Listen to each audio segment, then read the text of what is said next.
ইতিমধ্যে গত ফ্যাসিস্ট সরকারের আমলে শেয়ার বাজার লুটপাটের সাথে জড়িত কিছু ব্যক্তি ও প্রতিষ্ঠানের বিরুদ্ধে শাস্তিমূলক ব্যবস্থা গৃহীত হয়েছে, তা কমিশনের ওয়েবসাইটে প্রকাশ করা হয়েছে এবং আরও কিছু ব্যক্তি ও প্রতিষ্ঠানের বিরুদ্ধে শাস্তিমূলক ব্যবস্থা গ্রহণ প্রক্রিয়াধীন রয়েছে। এছাড়াও গত ফ্যাসিস্ট সরকারের আমলে শেয়ার বাজার লুটপাটের সাথে জড়িত তথা কারসাজি অনিয়ম দুর্নীতিকারী ব্যক্তি প্রতিষ্ঠানের বিরুদ্ধে Bangladesh securities and exchange commission কর্তৃক শাস্তিমূলক ব্যবস্থা হিসেবে 1497 কোটি টাকা অর্থদণ্ড আরোপ করা হয়েছে, যার মধ্যে Bangladesh export import company limited বেক্সিমকোর শেয়ার সংক্রান্ত লেনদেনে কারসাজির কারণে বিভিন্ন ব্যক্তি ও প্রতিষ্ঠানকে 428 কোটি টাকা অর্থদণ্ড আরোপ করা হয়েছে। এছাড়াও বিভিন্ন দায়ী প্রতিষ্ঠান ও ব্যক্তিদের চিহ্নিতকরণে Bangladesh securities and exchange commission কর্তৃক গঠিত অনুসন্ধান ও তদন্ত কমিটির প্রদত্ত প্রতিবেদনের ভিত্তিতে গৃহীত ব্যবস্থাটি নিম্নরূপ। মাননীয় মন্ত্রী, স্পিকার, এটা অনেক দীর্ঘ লিস্ট, এটা যদি আপনি বলেন। জি ধন্যবাদ। উত্তরের বাকি অংশ পঠিত বলে গণ্য করা হলো। ধন্যবাদ। তারকা চিহ্নিত 2271 বাণিজ্য মন্ত্রণালয়।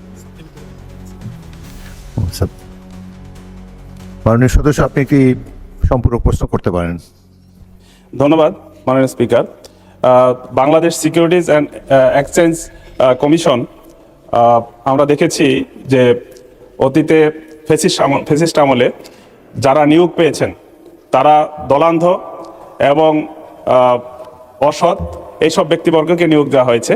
জনগণের মধ্যে ধারণা রয়েছে যে দরবেশ খ্যাত ব্যবসায়ীরা এই অসৎ কর্মের সাথে, এই শেয়ার বাজার কেলেঙ্কারির সাথে যেমন জড়িত, জনগণের ধারণা যে এটার সাথে ওই বাংলাদেশ সিকিউরিটিজ অ্যান্ড এক্সচেঞ্জ কমিশনের সদস্যরাও তেমনিভাবে জড়িত, যোগ সাজসে এই কাজটা হয়েছে।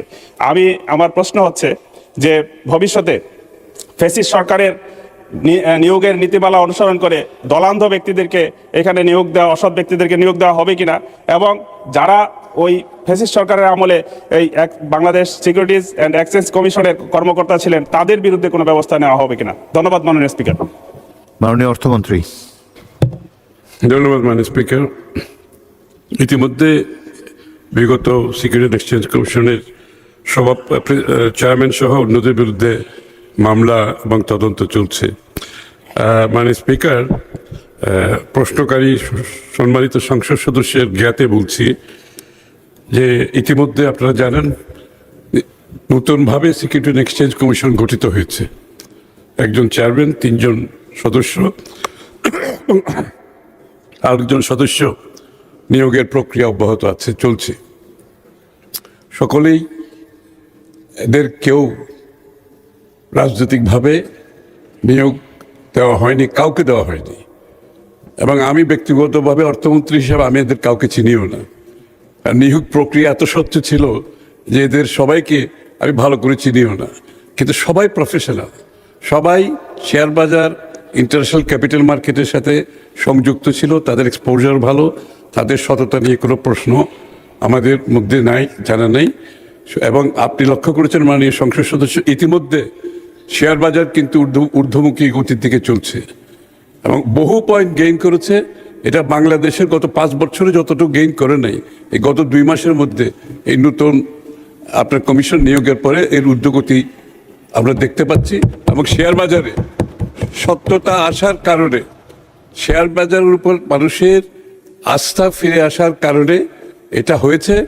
এবং আমরা আশা করছি যে আমরা বড় ধরনের পরিবর্তন ক্যাপিটাল মার্কেটে এনেছি এবং আনতে যাচ্ছি।